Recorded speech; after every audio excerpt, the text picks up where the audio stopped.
द्रौपदी जन्म की कथा महाभारत ग्रंथ के अनुसार एक बार राजा द्रुपद ने कौरवों और पांडवों के गुरु द्रोणाचार्य का अपमान कर दिया था। गुरु द्रोणाचार्य इस अपमान को भूल नहीं पाए, इसलिए जब पांडवों और कौरवों ने शिक्षा समाप्ति के पश्चात गुरु द्रोणाचार्य से गुरु दक्षिणा मांगने को कहा तो उन्होंने उनसे गुरु दक्षिणा में राजा द्रुपद को बंदी बनाकर अपने समक्ष प्रस्तुत करने को कहा। पहले कौरव राजा द्रुपद को बंदी बनाने गए, पर वो द्रुपद से हार गए।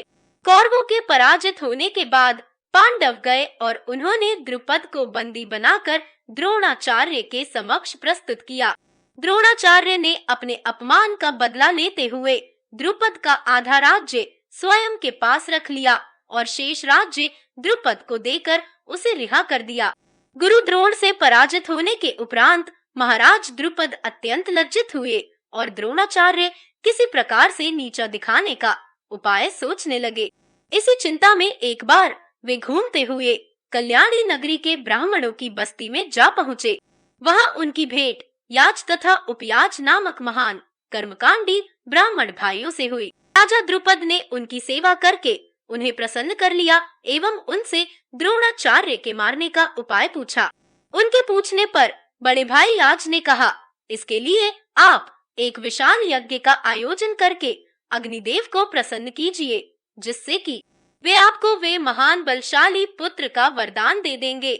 महाराज द्रुपद ने याज और उपयाज से उनके कहे अनुसार यज्ञ करवाया। उनके यज्ञ से प्रसन्न होकर अग्निदेव ने उन्हें एक ऐसा पुत्र दिया जो संपूर्ण आयुध एवं कवच कुंडल से युक्त था। उसके पश्चात उस यज्ञ कुंड से एक कन्या उत्पन्न हुई, जिसके नेत्र खिले हुए कमल के समान देदीप्यमान थे, भौहें चंद्रमा के समान वक्र थी तथा उसका वर्ण श्यामल था।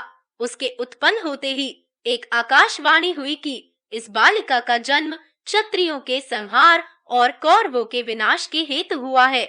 बालक का नाम धृष्टद्युम्न एवं बालिका का नाम कृष्णा रखा गया, जो कि राजा द्रुपद की बेटी होने के कारण द्रौपदी कहलाई। द्रौपदी पूर्व जन्म में एक बड़े ऋषि की गुणवान कन्या थी। वह रूपवती, गुणवती और सदाचारिणी थी, लेकिन पूर्व जन्मों के कर्मों के कारण किसी ने उसे पत्नी रूप में स्वीकार नहीं किया। इससे दुखी होकर वह तपस्या करने लगी। उसकी उग्र तपस्या के कारण भगवान शिव प्रसन्न है और उन्होंने द्रौपदी से कहा, तू मनचाहा वरदान मांग ले। इस पर द्रौपदी इतनी प्रसन्न हो गई कि उसने बार बार कहा, मैं सर्वगुणयुक्त पति चाहती हूँ।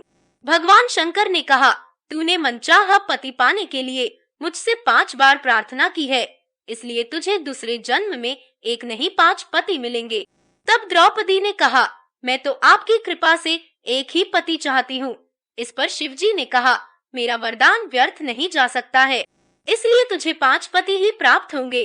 कुंती तथा पांडवों ने द्रौपदी के स्वयंवर के विषय में सुना तो वे लोग भी सम्मिलित होने के लिए धौम्य को अपना पुरोहित बनाकर पांचाल देश पहुँचे। कौरवों से छुपने के लिए उन्होंने ब्राह्मण वेश धारण कर रखा था तथा एक कुम्हार की कुटिया में रहने लगे। राजा द्रुपद द्रौपदी का विवाह अर्जुन के साथ करना चाहते थे। साक्षागृह की घटना सुनने के बाद भी उन्हें यह विश्वास नहीं होता था कि पांडवों का निधन हो गया है। अतः द्रौपदी के स्वयंवर के लिए उन्होंने यह शर्त रखी कि निरंतर घूमते हुए यंत्र के छिद्र में से जो भी वीर निश्चित धनुष की प्रत्यंचा पर चढ़ाकर दिए गए 5 बाणों से छिद्र के ऊपर लगे लक्ष्य को भेद देगा, उसी के साथ द्रौपदी का विवाह कर दिया जाएगा। ब्राह्मण वेश में पांडव भी स्वयंवर स्थल पर पहुँचे। कौरव आदि अनेक राजा तथा राजकुमार तो धनुष की प्रत्यंचा के धक्के से भूमिसात हो गए। कर्ण ने धनुष पर बाण चढ़ा तो लिया, किंतु द्रौपदी ने सूत पुत्र से विवाह करना नहीं चाहा, अतः लक्ष्य भेदने का प्रश्न ही नहीं उठा। अर्जुन ने छद्मवेश में पहुंचकर लक्ष्य भेद दिया तथा द्रौपदी को प्राप्त कर लिया। कृष्ण उसे देखते ही पहचान गए। शेष उपस्थित व्यक्तियों में यह विवाद का विषय बन गया कि ब्राह्मण को कन्या क्यों दी गई है। अर्जुन तथा भीम के रण कौशल तथा कृष्ण की नीति से शांति स्थापित हुई तथा अर्जुन और भीम द्रौपदी को लेकर डेरे पर पहुँचे। उनके यह कहने पर कि वे लोग भिक्षा लाए हैं, उन्हें बिना देखे ही कुंती ने कुटिया के अंदर से कहा कि सभी मिलकर उसे ग्रहण करो। पुत्रवधू को देखकर अपने वचनों को सत्य रखने के लिए कुंती ने पांचों पांडवों को द्रौपदी से विवाह करने के लिए कहा। द्रौपदी का भाई धृष्टद्युम्न उन लोगों के पीछे पीछे छुप कर आया था। वह यह तो नहीं जान पाया कि वे सब कौन हैं, पर स्थान का पता लगाकर पिता की प्रेरणा से उसने उन सबको अपने घर पर भोजन के लिए आमंत्रित किया। द्रुपद को यह जानकर कि वे पांडव हैं, बहुत प्रसन्नता हुई, किंतु यह सुनकर विचित्र लगा कि वे पांचों द्रौपदी से विवाह करने जा रहे हैं।